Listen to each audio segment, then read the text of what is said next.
Abacuque 3, versículo 2, parte A.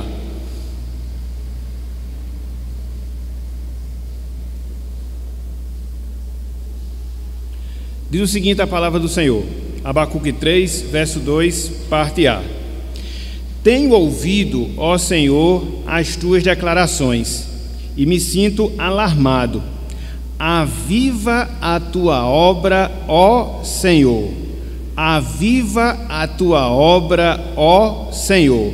Vamos citar essa última frase aí nessa última parte da nossa leitura, a partir do aviva a tua obra, ó Senhor.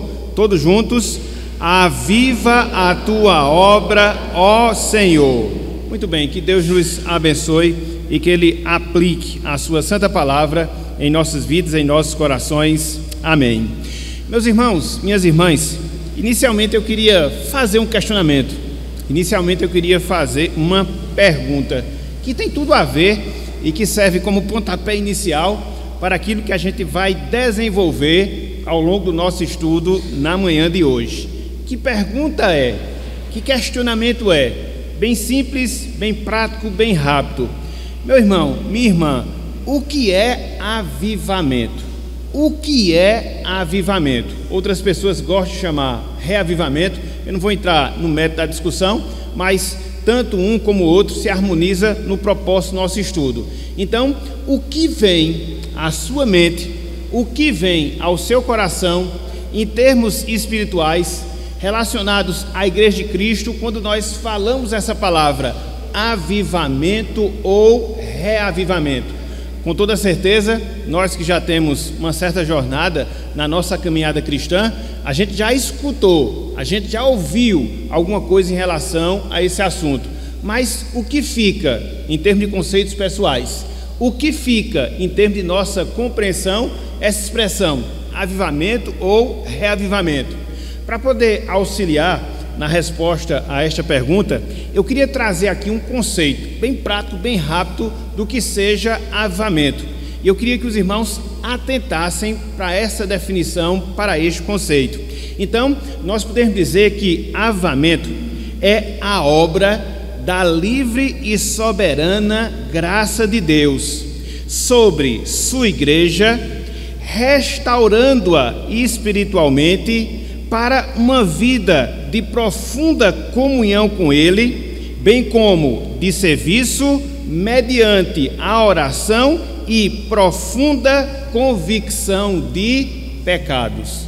Vou repetir: avivamento é a obra da livre e soberana graça de Deus sobre sua igreja, restaurando-a espiritualmente para uma vida de profunda comunhão com Ele, bem como de serviço mediante a oração e a profunda convicção de pecados. Então, diante de uma definição como essa, do que seja avivamento, reavivamento, cabe aqui uma outra pergunta, cabe aqui um outro questionamento. Será que nós, irmãos e irmãs, enquanto Igreja de Cristo no Brasil, nesses últimos 50 anos, estamos ou já experimentamos deste avivamento? Já experimentamos desse reavivamento no sentido espiritual? Será isto uma realidade na nossa vida enquanto Igreja de Deus no tempo presente, no exato momento, dentro desse conceito, dentro dessa definição que nós acabamos de dar? Para que a gente possa responder com mais propriedade a essa pergunta, a gente precisa, irmãos e irmãs, considerar algumas marcas, algumas características do que seja o avivamento no seu sentido bíblico, do que seja o avivamento dentro daquilo que nós encontramos na palavra de Deus, nas Escrituras Sagradas. Por quê? Porque quando você entende, quando você sabe quais são, pelo menos algumas das características do verdadeiro avivamento, do avivamento bíblico, e aí você começa, a partir da compreensão dessas características, quando você começa a comparar a nossa realidade, a gente vai ter condições de responder se estamos vivenciando um avivamento ou se nós vivenciamos esse avivamento nos últimos 50 anos, no caso da nossa igreja, Igreja Evangélica no Brasil. e de maneira específica trazendo para a nossa realidade, no caso da nossa igreja, Igreja Evangélica Congregacional Conservadora das Malvinas. Porque, conforme nós falamos, conhecer essas características do que seja o verdadeiro avivamento nos permite avaliar de fato se essa é a realidade que nós vivemos ou que no dado momento nós experimentamos na nossa existência. Então, qual vai ser o nosso objetivo, qual vai ser a nossa finalidade na manhã de hoje? Nos voltarmos um pouco para as Escrituras, nos voltarmos um pouco para a Palavra de Deus, sobretudo para os livros de Esdras, sobretudo para os livros de Neemias, para que a partir de alguns registros desses livros a gente possa entender, a gente possa considerar, a gente possa aprender o que seja de fato avivamento. E por que a gente vai fazer menção a esses livros de Esdras e Neemias? Porque juntamente com o livro de Ruth, esses livros eles tratam de um contexto muito específico na história do povo de Deus, na história do povo do Senhor, que é o período da restauração, que é o período da volta do exílio, onde Jerusalém ela é reconstruída, os seus muros, o templo, e de certa forma Deus cumpre a palavra que restauraria em relação ou restauraria o seu povo. Então, isso acontece por volta de aproximadamente o ano 458 antes de Cristo. Então, o contexto, repito, do livro de Neemias, o contexto do livro de Esdras nos dão, a partir de alguns acontecimentos, um vislumbre, um entendimento do que seja o avivamento, porque foi dentro desse período de restauração que Deus fez da cidade, mas também com conotação espiritual, que a gente pode aprender e aprender muito acerca desse tema. E aí, pegando a nossa palavra inicial, para que a gente possa avaliar se de fato hoje a gente vivencia um avivamento, para que a gente possa avaliar se em algum momento da nossa vida a gente já experimentou esse avivamento, quer seja em termos de igreja, quer seja em termos de igreja local, quer seja em termos de igreja no sentido geral. Então, a gente vai fazer muita coisa na manhã de hoje. A gente vai considerar pelo menos 3 marcas, 3 traços, 3 características do que seja o avivamento dentro dessa perspectiva, dentro dessa visão bíblica.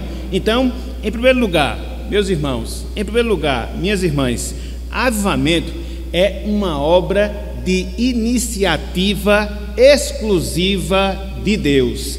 Avivamento é uma obra de iniciativa exclusiva de Deus. E eu lhes convido a abrirem as suas Bíblias no livro de Esdras. Abram, por favor, aí no Antigo Testamento. Livro de Esdras, capítulo 1, e a gente vai ler pelo menos 2 versos neste capítulo, o versículo 1 e o versículo 5. Lembremos-nos que a gente vai tomar como base Esdras e Neemias para o nosso estudo na manhã de hoje. Então abram aí, por favor. Esdras, capítulo 1, versículo 1 e o versículo número 5. Esdras, capítulo 1, versículo 1 e também o versículo de número 5. Então vamos ver, a partir desses versos, que avivamento, em primeiro lugar, é uma obra exclusiva, é uma obra de iniciativa exclusiva de Deus.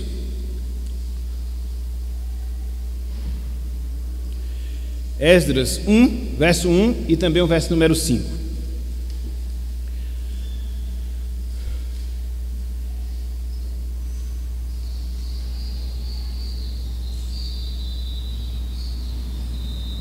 Esdras 1, versículo 1 e também o versículo número 5. Vejam aqui, irmãos, vejam aqui, irmãs, o que nos diz a palavra do Senhor. Atentem para o registro do texto sagrado. Esdras 1 e depois o verso 5. Diz o seguinte: no primeiro ano de Ciro, rei da Pérsia, para que se cumprisse a palavra do Senhor por boca de Jeremias, veja, despertou o Senhor o espírito de Ciro, rei da Pérsia, o qual fez passar pregão por todo o seu reino, como também por escrito, dizendo, e aqui chamando a atenção dessa expressão, despertou o Senhor o espírito de Ciro, rei da Pérsia. Versículo 1. Agora avancemos um pouco para o versículo 5. Olha só o que diz aqui a palavra do Senhor. Então se levantaram os cabeças de famílias de Judá e de Benjamim, e os sacerdotes e os levitas, com todos aqueles, veja, cujo espírito Deus despertou para subirem a edificar a casa do Senhor, a qual está em Jerusalém. Mais uma vez, você observa essa expressão, cujo espírito Deus despertou. Então, qual o contexto aqui, meus irmãos? Qual o contexto aqui, minhas irmãs? O povo de Judá, o povo de Deus no Antigo Testamento, havia transgredido várias vezes, permanentemente, a palavra do Senhor. Não obstante o fato de Deus ter levantado vários profetas para denunciar o pecado do povo, sobretudo o profeta Jeremias, contudo, a nação, pelo menos dentro da sua maioria, permaneceu contrária e rebelde à palavra do Senhor. Então, o resultado prático disso foi que Deus enviou juízo, correção, ira para a nação de Judá. E aí permitiu que os babilônicos não só invadissem, mas também destruíssem toda a cidade de Deus, toda a cidade de Jerusalém, inclusive o templo, a casa de Deus, a casa do Senhor. Não apenas essa destruição, mas nos diz a palavra de Deus que boa parte da nação de Judá foi levada cativa, escrava para a Babilônia. E aí se passaram aproximadamente 70 anos dentro desse quadro, a cidade destruída, o povo escravizado. E aí o que é que começa a acontecer? Conforme nós temos aqui, a partir do decreto de Ciro, Deus, ele despertando o seu povo. Na verdade, não só despertando o seu povo, despertando inclusive um rei ímpio, para que desse assim a liberação, o povo retornasse à sua terra, ato contínuo, restaurasse a cidade, restaurasse o templo, consequentemente o culto, a adoração a Deus, indicando justamente isso, esse avivamento ou esse reavivamento espiritual. Então, perceba, meu irmão, minha irmã, que tudo isso que vai se desenrolar, conforme a gente observa, tanto na narrativa de Esdras, como também na narrativa de Neemias, tem como ponto inicial a ação de Deus, tem como ponto inicial o mover de Deus. Repito, quer seja através de pessoas ímpias, no caso de Ciro, quer seja através de pessoas que faziam parte do seu povo, faziam parte da sua nação. E aqui se destaca Sesbazar, se destaca Esdras, se destaca Neemias, e a partir dessas pessoas, efetivamente falando, Deus, ele restaura e restaura o seu povo. Então, o que é que nós observamos em tudo isso? O que é que nós observamos a partir desse registro? Que todo avivamento, todo reavivamento, ele pertence a Deus, ele pertence ao Senhor. É interessante, só para a gente ver essa questão do cumprimento da palavra profética, sem desmarcar aqui esse texto de Esdras, abram aí bem rapidinho em dois textos do livro do profeta Jeremias. Conforme nós falamos agora há pouco, Jeremias foi o profeta que Deus levantou de maneira especial para que denunciasse os pecados da nação, tendo como objetivo fazer com que a nação voltasse aos seus caminhos maus e assim evitassem, as pessoas pudessem evitar a ira que Deus iria derramar sobre Jerusalém. Então, como isso não aconteceu, Deus havia profetizado, mediante Jeremias, que o povo seria escravizado, mas não seria apenas escravizado, seria restaurado à sua condição anterior. Então vejam aí dois textos que mostram isso. Em primeiro lugar, abram aí, livro do profeta Jeremias, capítulo 25. Só para a gente ver como Deus ele comanda a história. Só para a gente ver como Deus ele tem autonomia dentro desse processo de avivamento, que é algo que começa nele, que parte dele, porque ele tem o controle de todos os fatos e acontecimentos, sobretudo do seu povo, da sua igreja. Então veja, Jeremias capítulo 25, versículo 11. Olha só o que nos diz aqui. Aqui é o alerta que Jeremias faz. Dada a situação do povo contrária, rebelde à palavra do Senhor, veja que Deus até nisso é misericordioso. Antes de mandar o seu juízo, ele faz advertências para que o povo se arrependa e ele possa mudar a sua sorte, contudo, quando isso não ocorre, aí não vai ter outro resultado senão o seu juízo. Olha só o que ele diz, Jeremias 25, versículo 11: toda esta terra virá a ser um deserto e um espanto. Estas nações servirão ao rei da Babilônia 70 anos. Deus especifica a nação que iria dominar sobre o seu povo. Deus especifica o período que iria durar esse processo de escravização. Então, a gente vê de maneira muito clara sendo ensinado nas Escrituras Sagradas. Vai ser o povo da Babilônia, o período vai ser de 70 anos, até que depois Deus restaurará a sua nação. E onde é que a gente encontra isso? Um pouco mais adiante, no mesmo livro do profeta Jeremias, capítulo 29. Avancem, por favor, um pouco. Capítulo 29, versículo 10. Olha só, meus irmãos, que coisa fantástica, que coisa maravilhosa, como a palavra profética ela se cumpre. Quando é profecia de Deus, profecia da Bíblia. E a gente vê isso de maneira muito fácil ao longo da história do povo de Deus. Veja, Jeremias capítulo 29, versículo 10. Versículo 10. Olha só o que diz aqui a palavra do Senhor. Assim diz o Senhor, o quê? Logo que se cumprirem para a Babilônia 70 anos, veja, atentarei para vós outros e cumprirei para convosco a minha boa palavra. Deus vai fazer o quê?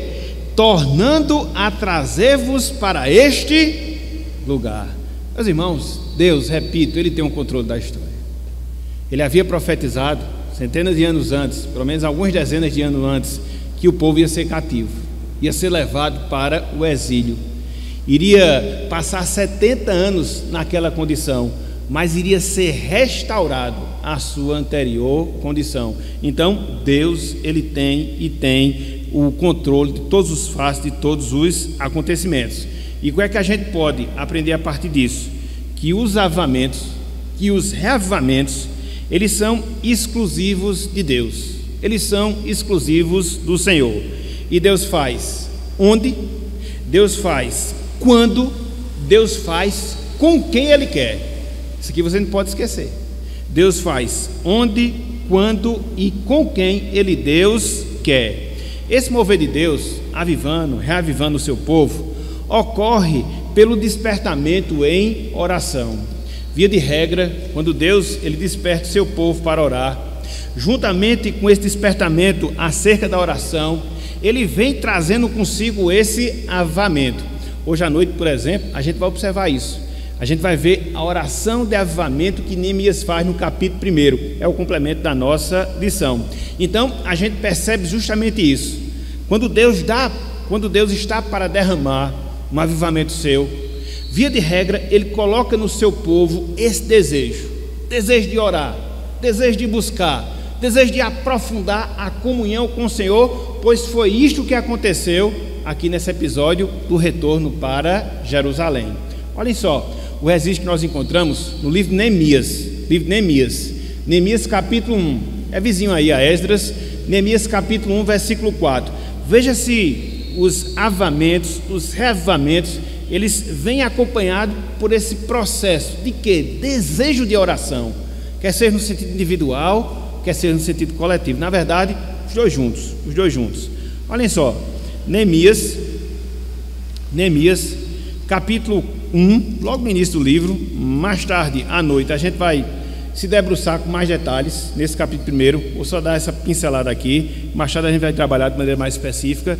Olha só, Neemias capítulo 1, versículo 4, né? Olha só como acontece esse mover de Deus, restaurando o seu povo, a partir do despertamento de oração. Olha só, o registro de Neemias faz de si mesmo. Tendo eu ouvido estas palavras, a situação catastrófica que se encontrava em Jerusalém, assentei-me e chorei e lamentei por alguns dias. E aí ele complementa: e estive jejuando e orando perante o Deus dos céus. E aí ele é enviado e vai ser usado por Deus dentro desse processo de restauração da cidade de Jerusalém. Acerca disso, meus irmãos, que o avivamento é uma obra exclusiva de Deus e que ele vem acompanhado por um despertamento de oração, Um servo de Deus que veio no século XVIII, congregacional, Jonathan Edwards, ele fala o seguinte, até porque ele fala com experiência de causa, em virtude da experiência que ele vivenciou lá nos Estados Unidos, nesse período do século XVIII, não só na sua cidade, mas também em todos os seus arredores. Ele diz o seguinte, acerca da oração e o despertamento de Deus para o avivamento. Ele fala, abro aspas, quando Deus tem algo muito grande para realizar em favor da sua igreja, a vontade dele é que isso seja precedido pelas orações extraordinárias da sua igreja. Eu vou repetir, quando Deus tem algo muito grande para realizar em favor da sua igreja, a vontade dele é que isso seja precedido pelas orações extraordinárias da sua igreja. Diz ele em outra realidade, e é revelado que quando Deus está para realizar grandes coisas para a sua igreja, ele começará derramando de maneira notável o espírito de graça e de súplica. Então, diante disso, o que é que fica de lição para nós? Diante disso, o que é que fica de aplicação para as nossas vidas? Nós estamos clamando, meus irmãos, pedindo, minhas irmãs, de maneira muito sincera, de maneira muito intensa, de forma muito profunda nas nossas vidas, que Deus desperte o nosso coração. Para quê? Para uma vida de maior oração. Quer ser no sentido individual, quer ser no sentido coletivo, pois quando isto estiver acontecendo, quando esta realidade for de fato experimentada por nós, é que Deus está iniciando essa obra, é que Deus está iniciando esse trabalho que é exclusivo dele, de avivar, de refrigerar espiritualmente falando, de reavivar espiritualmente falando o seu povo. Agora, aprendamos um fato, aprendamos uma realidade. Avivamento que é avivamento, ele inicia em Deus, é Ele que começa, é Ele que origina esse processo. A gente não pode produzir, pessoalmente falando, qualquer tipo de avivamento. A gente não pode estimular os sentimentos das pessoas passando uma falsa ideia de que isto é avivamento. A gente não pode mudar a estrutura que a gente tem em relação ao nosso culto, entre aspas, deixando mais animado, tentando passar também essa ideia que isso é avivamento. Não é, é Deus que faz, é uma obra exclusiva dele, e ao fazer, inicialmente, ele derrama em nossos corações um desejo mais intenso, um desejo mais profundo em relação às nossas orações. Então é tempo de orar nesse sentido, é tempo de buscar a Deus nesse sentido, é tempo de colocar diante do Senhor esse propósito. Senhor, nos aviva, Senhor, nos reaviva, Senhor, nos restaura, Senhor, age em nossos corações para que nós sejamos de fato uma igreja avivada. Então, a primeira característica do avivamento é que é uma obra exclusiva de Deus, é uma obra exclusiva de Deus. Mas não só isso. Em segundo lugar, meus irmãos, minhas irmãs, avivamento é um retorno à palavra de Deus. Avivamento é um retorno à palavra de Deus, é outra marca, é outra característica. Então, o avivamento que nós encontramos, sobretudo aqui no livro de Esdras, ele é marcado justamente por isso, por um retorno às Escrituras Sagradas, por uma volta à palavra de Deus. E de maneira específica, quando a gente lê o livro de Esdras, a gente percebe que isso ocorre pelo menos em dois momentos, pelo menos em duas circunstâncias, pelo menos em duas situações. Em primeiro lugar, na reconstrução do templo e no retorno do culto. Na reconstrução do templo e no retorno do culto. Abram aí, por favor, livro de Esdras, capítulo 3. Abram aí, por favor. Qual a ideia que tem? Qual a ideia que a gente deve ter? A cidade começa a ser reconstruída, e aí a primeira parte, vamos assim dizer, dessa reconstrução é justamente o templo de adoração, o culto para que Deus pudesse ser adorado. Isso acontece como? Se submetendo aos ensinos da palavra, se submetendo às Escrituras Sagradas. Esdras capítulo 3, versículos 3 e também o versículo 4. Esdras 3, versículo 3 e também o versículo 4. Está tudo iniciando nesse processo de reconstrução. Qual a primeira coisa que eles fazem? O lugar para adoração, o lugar para cultuar a Deus, segundo as Escrituras. Olha só, Esdras 3, versículo 3 e também o versículo número 4. Diz o seguinte: firmaram o altar sobre as suas bases, e ainda que estavam sob o terror dos povos de outras terras, ofereceram sobre eles, sobre o altar, holocaustos ao Senhor de manhã e à tarde. Começou o culto, começou a adoração. O que foi que levou, dentre várias coisas, o povo para o exílio? A idolatria, o abandono do Deus verdadeiro. Quando o povo é restaurado, como é que eles começam? Adorando o Deus verdadeiro, deixando a idolatria e partindo para a adoração verdadeira. É assim, meus irmãos, o processo é esse, não tem como a gente fazer diferente. E olhem só o que diz o verso 4, olhem só o que diz o versículo 4. Veja: celebraram a festa dos tabernáculos. Olha só a expressão que vem em seguida aí: como está escrito. Como está escrito aonde? Na palavra. Eles retornaram à palavra, observaram a maneira através da qual Deus deve ser adorado. Eles haviam abandonado a adoração verdadeira, agora eles retornam à adoração verdadeira, se submetendo às escrituras sagradas, à lei de Deus, aquilo que Moisés havia ensinado ao povo. Então, segue o texto. Como está escrito, veja: e ofereceram holocaustos diários, segundo o número ordenado para cada dia. Então não é uma adoração solta, uma adoração humana, seguindo os pensamentos, as ideias das pessoas que estavam ali naquele processo de restauração. Não, eles voltam para a base. Qual é a base de tudo? É a Bíblia.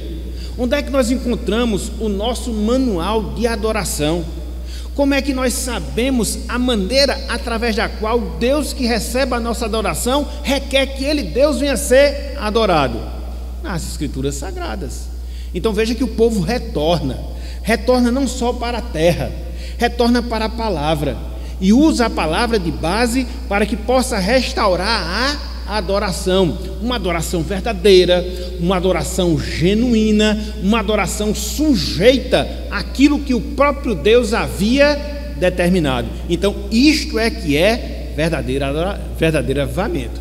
É aquela adoração, é aquele avivamento que leva à adoração bíblica, não a adoração humana, não a adoração inventada pelos homens, mas a adoração que é orientada e ordenada por Deus. Então a gente observa justamente isso, o cuidado que aqueles homens tiveram de não fazerem movidos pelos seus sentimentos, de não fazerem movidos por suas mentes, mas fazerem submetidos à palavra de Deus, à palavra do Senhor. Então, avivamento que é avivamento, ele retorna para a palavra. Aqui no caso em questão, na reconstrução do templo e também no retorno do culto. Mas não só isso. Em segundo lugar, esse retorno da palavra de Deus, que caracteriza todo e qualquer avivamento, ele é visto também no ensino, ele é visto também na instrução do povo.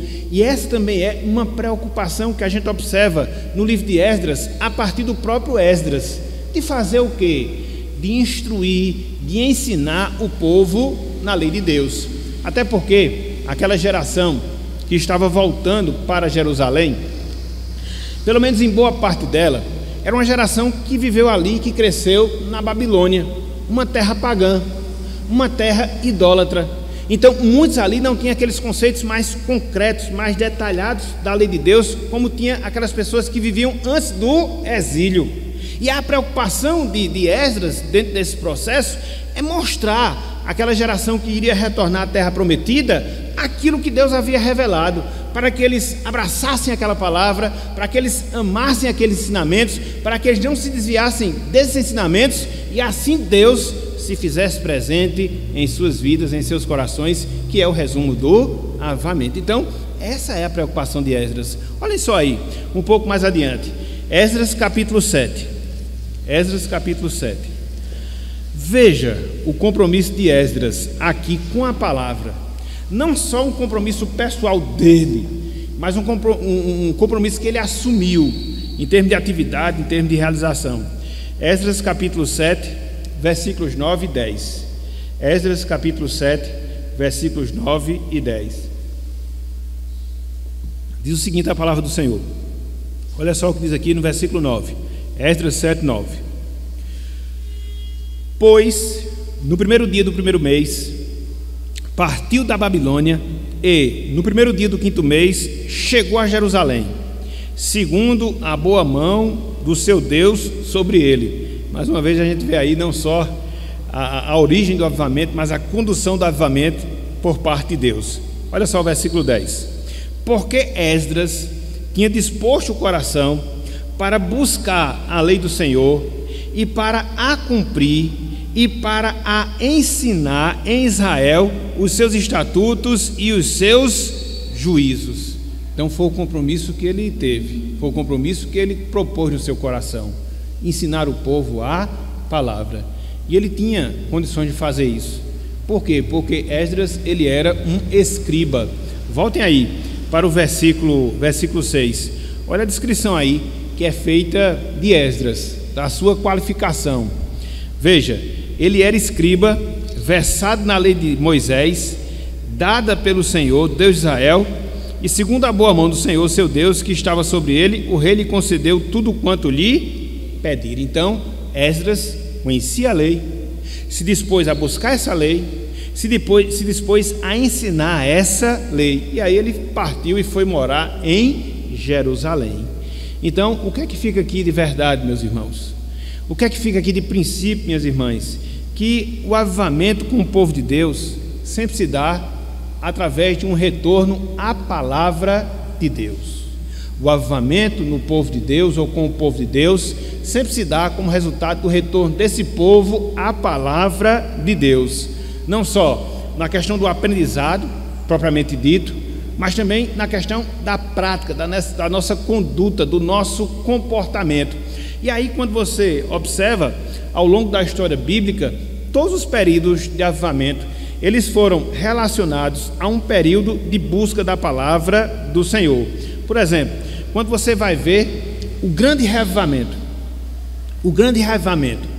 no período do rei Josias, e está lá em 2 Crônicas, capítulo 34, foi resultado de quê?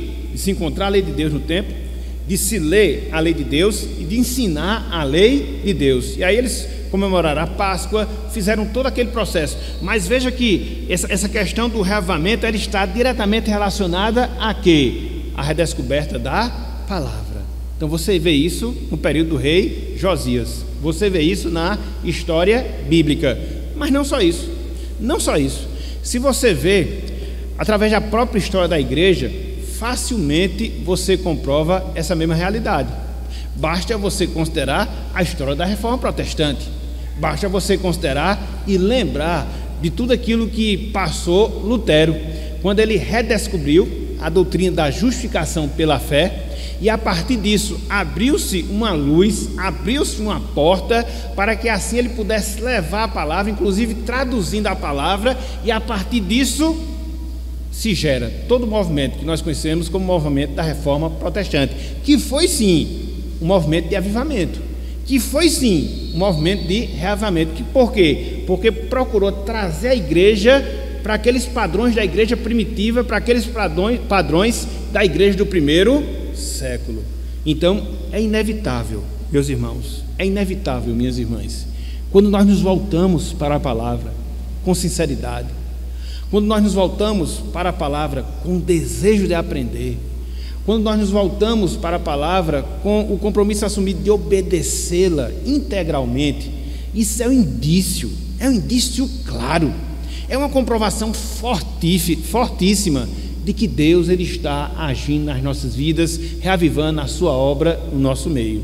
Isso pode acontecer em termos individuais, quando você se sente impactado pela palavra, com aquela ânsia, com aquele desejo, com aquela fome, com aquela sede de aprender, mas não só acumular conhecimento, vivenciá-lo na sua prática.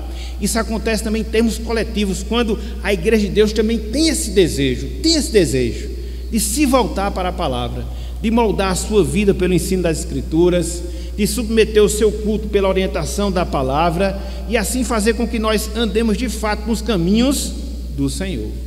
Então, o que é que fica de desafio para nós, irmãos e irmãs, nesse início de ano? O que é que fica de desafio para nós, em termos de igreja, no início de mais um período em relação às nossas vidas? De nós nos relacionarmos nos relacionarmos profundamente, intensamente com a palavra de Deus.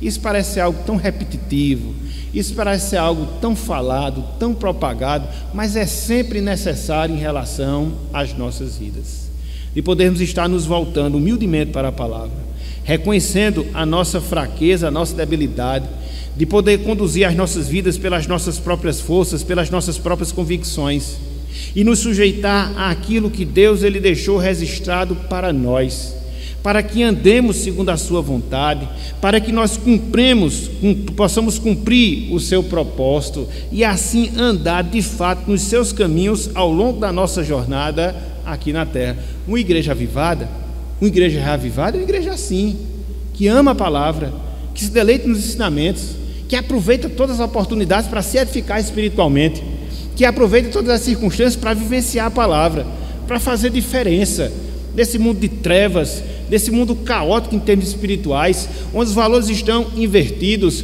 onde as pessoas elas estão contrariamente à vontade do Senhor, e assim impactar a sociedade no meio da qual nós vivemos. Então, igreja avivada, reavivada é isso. E repito, isso acontece de maneira intensa, isso acontece de maneira associada a quê? A nós nos voltarmos para a palavra, a fazermos esse retorno para a palavra do Senhor. Existia um lema que caracterizava o processo ou o período da reforma protestante. Na verdade, os protestantes no passado, eles diziam o seguinte, usavam uma expressão latina que dizia o seguinte: Ecclesia reformata sempre reformata, ou seja, igreja reformada sempre se reformando. Então a gente precisa a cada dia melhorar, a gente precisa a cada dia se aperfeiçoar. E onde é que vem o nosso melhoramento? De onde vem o nosso aperfeiçoamento?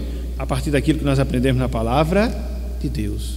Por isso que o avivamento é um processo contínuo, e ele estará sempre marcado pelo nosso retorno às Escrituras Sagradas. Ok? Então veja, nós já consideramos pelo menos duas características, duas marcas do que seja o verdadeiro avivamento. Em primeiro lugar, o que foi que nós vimos? Que o avivamento é uma obra iniciada e é exclusiva de Deus. Em segundo lugar, a gente viu que avivamento é um retorno à palavra. Mas não só isso. Em terceiro e último lugar, avivamento é uma profunda consciência da nossa pecaminosidade. Avivamento é uma profunda consciência da nossa pecaminosidade, do nosso pecado. Abram aí, por favor, no livro de Neemias, capítulo 1, mais uma vez.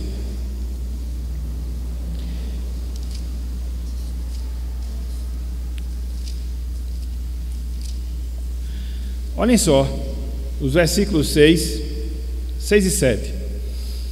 Aqui só uma pincelada, mais tarde a gente dá uma detalhada. Neemias 1, versos 6 e 7.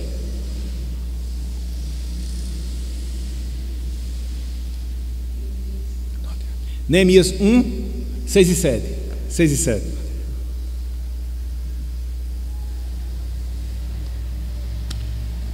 Isso aqui é parte da oração de Neemias, quando Deus move o coração dele para que ele pudesse orar. E depois que ele foi noticiado de tudo que acontecia, tudo que estava acontecendo lá em Jerusalém, a derrocada da cidade, então ele se põe a orar. Então, em parte de oração, olha só o que ele diz, versículo 6, versículo 7. Estejam, pois, atentos os teus ouvidos e os teus olhos abertos, para acudires à oração do teu servo, que hoje faço a tua presença dia e noite, pelos filhos de Israel, teus servos, e faço confissão pelos pecados dos filhos de Israel, os quais temos cometido contra ti, pois eu e a casa de meu pai temos pecado. Verso 7. Temos procedido de todo corruptamente contra ti, não temos guardado os mandamentos, nem os estatutos, nem os juízos que ordenaste a Moisés, teu servo. Então, conforme nós vimos, o povo de Israel, o povo de Judá, ele foi penalizado com o cativeiro. Por quê? Por causa dos seus pecados, por causa das suas transgressões à lei de Deus, desobediência à palavra do Senhor. E essa desobediência, ela chegou a um grau tão profundo, que não houve uma outra solução senão Deus aplicar a sua ira, aplicar a sua disciplina, levando o povo cativo, e ali o povo estava aproximadamente 70 anos. Então, Neemias, ele tem consciência disso, ele tem consciência daquilo que gerou o exílio, daquilo que gerou a punição de Deus, os pecados do povo. E é interessante porque dentro dessa oração de Neemias, se você perceber bem, Neemias fala, temos cometido, temos pecado, mas Neemias, ele não era daqueles que haviam pecado 70 anos antes, razão pela qual o povo estava exilado, mas ele se coloca naquela mesma situação. Meu povo, os teus servos, nosso povo. Então ele tem essa consciência. Os pecados geraram a punição divina, os pecados afastaram o povo de Deus da comunhão com o seu Deus, e para que isso pudesse mudar e Deus pudesse novamente se fazer presente, Deus pudesse derramar do seu refrigério, o problema do pecado teria que ser remediado. E qual o remédio? Qual é o antídoto contra o pecado? Confissão, arrependimento, abandono de pecado. E é essa postura, é este o sentimento que nós encontramos de maneira muito clara aqui na vida de Neemias. Porque não nos esqueçamos, meus irmãos, não nos esqueçamos, minhas irmãs, conforme nós falamos agora há pouco, os pecados, eles trazem várias consequências negativas para nós, que somos povo de Deus, que somos igreja do Senhor. Dentre algumas dessas consequências negativas está o fato de Deus acabar separando-se de nós, quebrando a comunhão conosco.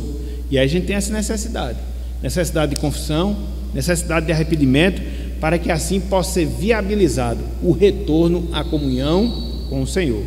Isso é aquilo que a gente chama de situação, de condição sine qua non, né? Condição sem a qual. Então Deus trabalha assim, e nesse caso específico Ele requer de nós que nos humilhemos, que nos conscientizemos dos nossos pecados, que nos conscientizemos das nossas iniquidades, de tudo aquilo que a gente está fazendo que desagrada, e coloquemos isso diante dele, para que assim ele possa voltar e ser novamente favorável a nós. É um princípio que nós encontramos na palavra de Deus, nas Escrituras Sagradas. Olha só, acerca desse princípio, o que Tiago nos ensina. Abram aí, por favor, lá no Novo Testamento. Agora a gente vai para o Novo Testamento. Lá em Tiago capítulo 4, versículos 7 a 10. Olha só, meus irmãos, como isso é enfatizado na palavra de Deus, nas Escrituras Sagradas. Tiago capítulo 4, melhor dizendo, Tiago não tem 7 capítulos. Tiago capítulo 4, versículo 7 até o versículo 10. Veja que, para que nós experimentemos do favor de Deus, para que nós experimentemos do seu avivamento, para que tenhamos um reavivamento no nosso meio, a gente precisa estar consciente e confessar os nossos pecados, as nossas transgressões, ter consciência da nossa pecaminosidade. Veja, Tiago capítulo 4, versículo 7 até o versículo número 10. Olhem só o que nos diz aqui a palavra do Senhor. Sujeitai-vos, portanto, a Deus, mas resisti ao diabo, ele fugirá de vós. Chegai-vos a Deus, e ele se chegará a vós outros. Como? Purificai as mãos, pecadores, e vós que sois de ânimo dobre, limpai o coração. Versículo 9. Afligi-vos, lamentai e chorai. Converta-se o vosso riso em pranto e a vossa alegria em tristeza. Fechando, verso 10. Humilhai-vos na presença do Senhor e Ele vos exaltará. Não existe, meus irmãos, não existe, minhas irmãs, uma igreja avivada que não seja envergonhada pelos seus pecados. Uma igreja que vive uma realidade pecaminosa de maneira indiferente, como se fosse tudo normal. Uma igreja que tem um comportamento contrário à palavra e fica cheia de orgulho, fica cheia de empáfia e apenas destaca os privilégios que se tem diante do Senhor. Não, não, não. A igreja avivada, aquela igreja que é humilhada. A igreja avivada é aquela igreja que se dobra diante do Senhor, reconhecendo os seus pecados que confessa, que procura deixá-los, que procura se aperfeiçoar, que procura se santificar, porque se não for assim, não há avivamento de verdade. E aí eu volto para os exemplos que eu dei, não só no tempo ali do rei Josias, conforme nós destacamos lá em 2 Crônicas, capítulo 34. Você vai para a própria história da igreja, no caso de Lutero também, quando Deus o usou de maneira extraordinária, que ele pudesse ali liderar todo aquele processo do movimento da reforma protestante. Isso foi resultado de uma profunda consciência que ele teve em relação aos seus pecados. Enquanto ele não encontrou paz na doutrina da justificação, no perdão de Cristo, ele não foi usado por Deus. Mas veja que essas coisas estão diretamente relacionadas. Voltando ao exemplo do século XVIII com Jonathan Edwards, da mesma forma. Aqui nós já falamos várias vezes o grande sermão impactante que ele proferiu, pecadores nas mãos do Deus irado, onde as pessoas estavam ouvindo aquela mensagem, escutando aquela pregação e se agarravam às colunas do templo desesperadas por causa dos seus pecados. Eu pergunto, é isso que a gente vê na igreja? Eu pergunto, é esse comportamento que a gente tem com o povo de Deus agora? Eu acho que não, meus irmãos. A gente tem que melhorar muito nesse sentido. A gente tem que criar uma sensibilidade maior em relação ao pecado, tratá-lo dentro da seriedade que nós precisamos tratar. E aqui, como nós já falamos várias vezes anteriormente, nós não somos perfeitos e nunca seremos ao longo da nossa caminhada aqui na terra, mas nós precisamos constantemente, e dentre várias circunstâncias, há pelo menos um momento especial da Santa Ceia em que Deus nos chama ao autoexame, à autoavaliação, para que assim a gente possa avaliar se nós estamos ou não conformados às Escrituras Sagradas, em termos de pensamento, em termos de palavra, em termos de conduta, em termos de disposição, e assim podermos cada vez mais colocar de lado aquelas coisas que desagradam a Deus e procurar cada vez mais vivenciar aquilo que agrada ao Senhor. Essa é a dinâmica da vida cristã. Isso é o que vai caracterizar a nossa vida ao longo da nossa caminhada aqui deste mundo. Esse é um processo infindável, porque enquanto nós não formos glorificados, a necessidade da confissão, a necessidade da consciência dos pecados é uma realidade permanente na nossa vida. Uma realidade permanente na nossa vida. Então, nós precisamos, a exemplo do que nós acabamos de ler, seguir o exemplo de Neemias. Ter essa consciência dos nossos pecados, confessar os nossos pecados, seja da nossa vida medíocre de oração, seja do nosso descompromisso com a obra, seja de uma vida de falta de santificação, seja de uma vida em que a nossa comunhão é fraca, para que Deus possa derramar sobre nós o seu avivamento, o seu refrigério, e refrigério no sentido espiritual. Olha só a promessa que nós temos, na verdade, um ensino e uma promessa que nós temos acerca disso, lá em Provérbios. Abram aí, por favor, Provérbios, capítulo 28. Provérbios, capítulo 28. Olha só como a palavra de Deus ela é clara nesse sentido. É clara nesse sentido. E aí temos essa necessidade constante de poder desenvolver esse processo na nossa vida. Provérbios 28, 13. Provérbios 28, 13. Vez por outra a gente cita esse texto, e eu nunca serei repetitivo em estar citando novamente. Haja a necessidade que a gente tem, haja vista a necessidade que a gente tem. Haja vista a necessidade que a gente tem. Olha só, Provérbios 28, versículo 13. O que encobre as suas transgressões jamais prosperará. Isso é um fato. Isso é um fato. Se você não tratar o pecado como pecado, você não vai prosperar no sentido espiritual, você não vai crescer espiritualmente, você não vai aprofundar a sua comunhão com o Senhor. Essa é a realidade posta pela palavra. Mas veja que há uma outra realidade que a Bíblia também mostra em relação a isso. Restante do versículo. Mas, veja, conjunção adversativa. Mas o que as confessa e deixa alcançará misericórdia. Confissão, abandono e experiência da misericórdia de Deus. Lutero até dizia, né, que a melhor forma da gente demonstrar arrependimento é abandonar o pecado. Ele dizia isso. A melhor forma de nós demonstrarmos arrependimento é abandonarmos o pecado. Então, é esse processo contínuo que deve se dar na nossa vida até a nossa glorificação. Até a nossa glorificação. Então, fechando a nossa aula, e aí eu vou dar a oportunidade, caso os irmãos queiram fazer alguma pergunta, de fazer alguma observação. Concluindo, avivamento é algo fundamental para nós em nossos dias. E aqui eu falo em termos gerais, do cristianismo, sobretudo no Brasil, e também em termos locais, e também em termos pessoais. Entretanto, a gente deve experimentar o verdadeiro avivamento, aquele que seja bíblico, aquele que seja respaldado nas Escrituras Sagradas.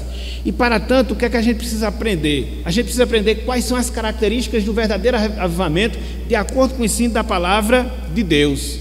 Aqui a gente podia citar várias características, inclusive até mesmo dentro do livro do profeta, até mesmo dentro do livro de Esdras, mas a gente só citou três. E quais foram? Avivamento é uma obra que vem exclusivamente de Deus. Avivamento é uma obra que nos leva à palavra de Deus. Avivamento é uma obra que produz em nós um senso profundo de pecado e arrependimento genuíno. Três características, três marcas, três traços do que seja de fato um avivamento. Então, diante disso, o que é que a gente deve fazer? Buscar esse avivamento na nossa vida, buscar clamar a Deus para que Ele possa estar operando esse processo do nosso coração, para que Ele possa estar avivando a nossa vida, reavivando a nossa vida, e com isso que Ele possa nos dar cada vez mais fome pela Sua palavra, fome pelas Escrituras Sagradas, ensinamento bíblico, doutrinário, prático para com as nossas vidas. Mas não só isso, despertando em nós essa sensibilidade, essa consciência em relação aos nossos pecados, para que nós sejamos vigilantes em relação à nossa vida, e assim a gente possa cada vez mais nos amoldar ao padrão de Cristo, nos amoldar àquilo que Cristo nos ensina na sua palavra, para que assim a gente possa ser de fato avivado, para que assim a gente possa ter uma igreja avivada, para que assim a gente possa de fato impactar a sociedade na qual nós estamos vivendo. Porque, conforme nós dissemos ao longo da nossa instrução, avivamento que é avivamento, ele é sentido. Ele é sentido aonde? Em toda a sociedade. Veja, a reforma protestante não foi sentida apenas na Alemanha, ela foi sentida por toda a Europa e até mesmo fora da Europa, na América, quer seja a América do Norte, quer seja a América do Sul, tanto é que aqui nós estamos. Quando houve um grande avivamento na Escócia, por exemplo, através de John Knox, o que é que a gente observa? O impacto foi tão grande que dentro daquela cidade, da cidade em que ele vivia, em que existia a igreja, os bares foram fechados por falta de cliente, porque ao invés de estarem nas tavernas, nos bares, a população estava na igreja, escutando a palavra, vivenciando o evangelho. Então isso é impacto na sociedade. Com Jonathan Edwards, da mesma forma, entendeu? Em Northampton, que era a cidade que ele morava, e por todo o condado ali, pegando as colônias que circundavam a cidade também. Então, se a nossa sociedade não estivesse sendo impactada positivamente pelo evangelho, e já o indício, não há avivamento.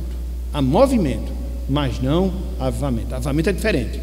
Ele começa a ser trabalhado em nós, ser gestado em nós por Deus, e isso vai para além da igreja, e começa a ser visto, começa a ser experimentado, começa a ser sentido em meio à sociedade e todo um país, a depender da proporção. Então, é essa a confirmação, é essa a comprovação, melhor dizendo, que nós temos ao longo da história da igreja.